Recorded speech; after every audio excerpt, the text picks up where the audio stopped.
Let's go live on another bicycle live stream. Sunday the 22nd of November at 7:14 a.m. I've ridden nearly 48 kilometres so far on the bike since 4:30 a.m. this morning, and yeah, it's starting to warm up a bit. 25 degrees apparently.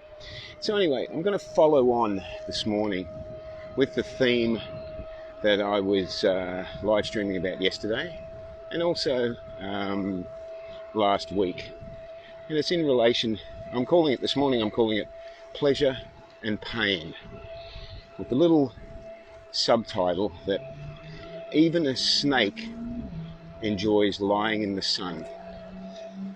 Now let me explain what I mean by that. Or even a snake enjoys the sun's warmth. What am I talking about? It's a good question. Probably could do with a good answer once I just check this intersection. Right. Okay, so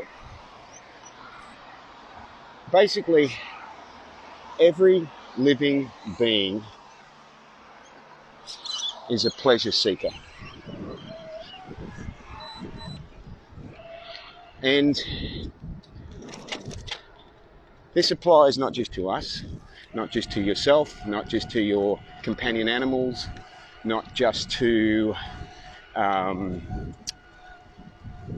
other wildlife, but it also even works on a cellular level to microbes, which has been shown. Dr. Bruce Lipton has shown that even on a cellular level, cells are attracted towards pleasurable energy and distance themselves from the opposite energy, from a not pleasurable energy.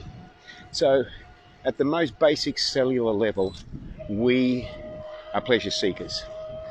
And also at the most basic level, we avoid pain. So pleasure is the physical expression of the search for love. So it is expressed in a very practical way. The search for love, as I mentioned yesterday, is expressed in a very practical way through trying to find it through pleasure, and specifically through material pleasure. For instance, right now I'm going past a Lotus. It's an Alfa Romeo with the number plates on it that say yes. And it's a beautiful looking car. It's in perfect condition. It's bright red. It is one of the sporty Alfas that goes very, very well. And if you didn't have one and you were a car enthusiast like myself, you might say, wow, how amazing would it be to have that Alfa, drive that Alfa? My God, I would just feel that would be amazing. My life would be made. Now here's the irony. The person who has the Alfa will experience a little bit of that for a temporary time when they first get it. They're like, wow, because it's something new. And in the material world, new things tend to do that. But after a while, and it may not take very long, they will realise that that's not it. That's not the answer. And so they'll start thinking, oh, well, I've got to customise it, or I've got to add something to it, or I've got to look at buying the next model or something like that. So whatever the object, it won't fulfill that satisfaction of seeking pleasure, because materially it's temporary. So we are pleasure seekers, and pleasure is the physical expression, even down to a cellular level, of our search, our need for love, to connect with a spiritual connection of love. So it's part of life's nature to want to enjoy life and love and experiences. As long as the experiences are positive, like for instance this set of traffic lights that I'm just getting to, it's green for the first time in the history of mankind. So there's a positive experience. So we love experiencing the positive experiences. If the traffic light was red, and I was stopped at that red traffic light, I wouldn't be enjoying it unless I could reframe the experience, which is a way of making it less annoying to be stopped at a traffic light for a long time. So, okay, we like to experience life and love. Quite simply, we want to enjoy, because we are pleasure seekers. We want to enjoy. So, what is interesting is that because this is our nature, everything around us is universally designed to point us in the correct direction for this, to find this pleasure. In other words, for it to be holistically, completely satisfied. So everything that occurs around us in our environment, in our experiences, is perfectly, universally designed to point us in the right direction and to point us away from the wrong direction. So, for instance, if we enjoy certain vegan food, then because of the limited nature of our body, we need to enjoy it in moderation.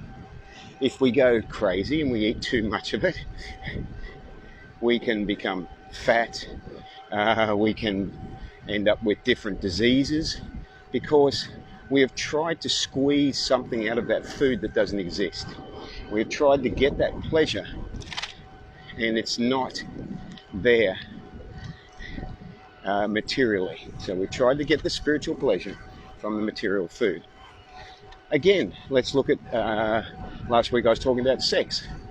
Well, let's look at that. If we try to, we enjoy, so we have our partner and we enjoy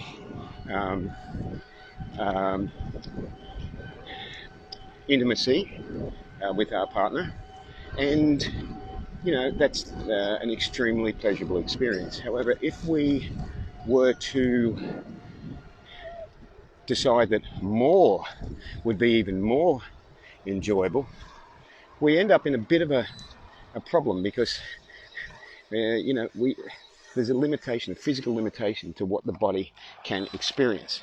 So, just a moment. So more is not necessarily better.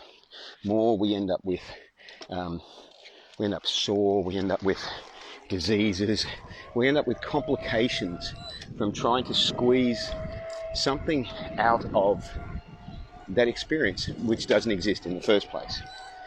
So attempts at too much of anything physically show us that it doesn't work. It just doesn't work. But we might like exercising, we might think more exercising is better. But then we get to the point where our body actually cannot handle too much exercise, and we develop other problems.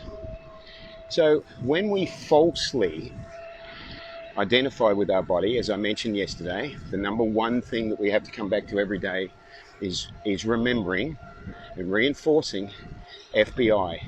We are not the body, and any identification with it and any attempt to please the body in relation to false identification with it is doomed to failure. This is an example of the universe pointing us away from the wrong direction, or showing us the wrong direction. So if we identify with our body, we're convinced that pleasing our mind and body will make us happy.